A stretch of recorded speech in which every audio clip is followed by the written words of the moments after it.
പരിശുദ്ധ ത്രിത്വം. കാണപ്പെടുന്നവയും കാണപ്പെടാത്തവയുമായ സകലത്തിൻ്റെയും ശ്രേഷ്ഠാവായ ജീവനും സത്യവുമുള്ള ദൈവം ഒരുവനുണ്ട്. അവൻ ഏക ദൈവമാകുന്നു. സകലത്തിൻ്റെയും ആദി കാരണനായിരിക്കുന്ന ഈ ഏക ദൈവമല്ലാതെ വേറൊരു ദൈവമില്ല.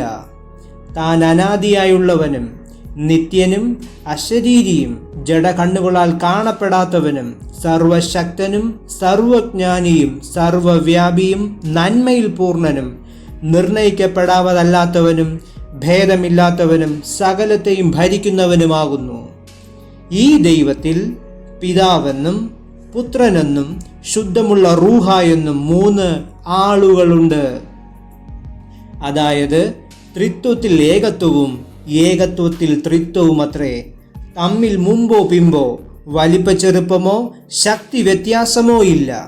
ഈ 3 ആളുകൾക്കും ഏക സാരാംശവും ഏക രാജ്യത്വവും ഏക സ്വഭാവവും ഏക ഇഷ്ടവും ഏക നിരൂപണയും ഏക ശക്തിയും ഏക ശ്രേഷ്ഠതയും ഏക കർത്തവ്യവും ആകുന്നു.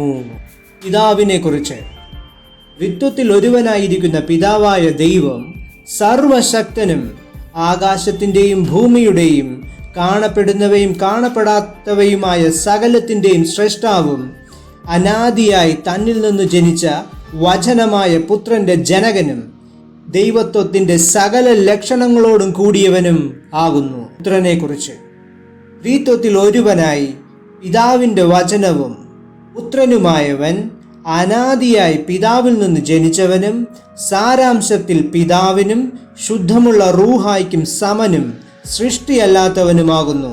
താൻ ദൈവിക സ്ഥിതിയിൽ നിന്ന് യാതൊരു ഭേദവും കൂടാതെ തൻ്റെയും തൻ്റെ പിതാവിൻ്റെയും ശുദ്ധമുള്ള റൂഹായുടെയും ഇഷ്ടപ്രകാരം മനുഷ്യരുടെ രക്ഷയ്ക്കായി വെടിപ്പുള്ള കന്യകയിൽ നിന്ന് ജഡമെടുത്ത് മനുഷ്യനായി തീരുകയും ജഡത്തിൽ സത്യമായിട്ട് കഷ്ടപ്പെടുകയും കുരിശിൽ തറയ്ക്കപ്പെടുകയും മരിക്കുകയും കബറടക്കപ്പെടുകയും പാതാളത്തിലേക്ക് ഇറങ്ങിച്ചെന്ന് പാതാളത്തിലുള്ളവരോട് പ്രസംഗിക്കുകയും 3-ാം ദിവസം കബറിൽ നിന്ന് ഉയർത്തെഴുന്നേൽക്കുകയും ഉയർപ്പിൻ്റെ ശേഷം 40-ാം ദിവസം സ്വർഗത്തിലേക്ക് കരേറി മഹത്വത്തിൽ തൻ്റെ പിതാവിൻ്റെ വലത്ത് ഭാഗത്തിരിക്കുകയും ചെയ്തു.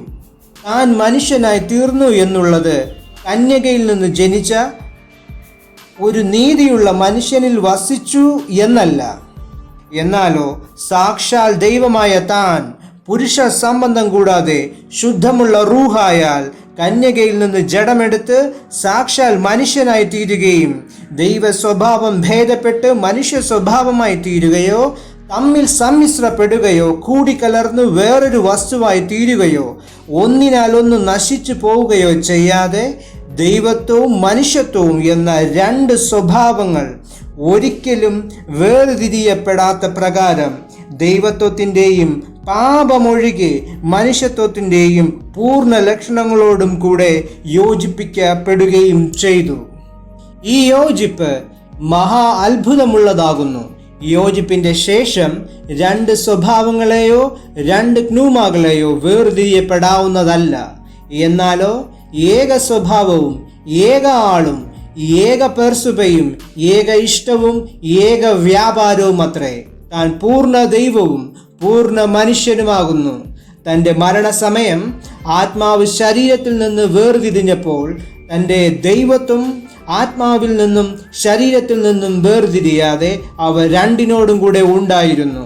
ഉയർത്തെഴുന്നേൽപ്പിൽ തൻ്റെ ശരീരത്തെ നാശമില്ലാതാക്കി തീർത്തതിനാൽ ഇനിമേൽ മരണമെങ്കിലും യാതൊരു കഷ്ടതയെങ്കിലും തൻ്റെ മേൽ അധികാരപ്പെടുന്നതുമല്ല. താൻ വഴിയും സത്യവും ജീവനുമാകുന്നു. തന്നാലല്ലാതെ യാതൊരു ജഡവും രക്ഷിക്കപ്പെടുന്നതല്ല.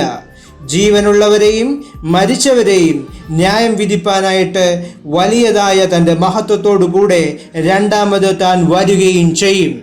വിശുദ്ധ റൂഹായെ കുറിച്ച് ത്രിത്വത്തിൽ ഒരുവനായി ആശ്വാസപ്രദനായിരിക്കുന്ന ശുദ്ധമുള്ള റൂഹായായ ദൈവം പിതാവിനും പുത്രനും സമനും സൃഷ്ടിയല്ലാത്തവനും ആദ്യാന്തമില്ലാത്തവനും പിതാവിൽ നിന്ന് പുറപ്പെടുന്നവനും പുത്രനിൽ നിന്ന് എടുക്കുന്നവനും പിതാവിനോടും പുത്രനോടും കൂടെ വന്ദിക്കപ്പെട്ട് സ്തുതിക്കപ്പെടുന്നവനും പ്രവാചകന്മാരെ കൊണ്ടും സ്ലീഹാമാരെ കൊണ്ടും പറയിച്ചവനും ആകുന്നു.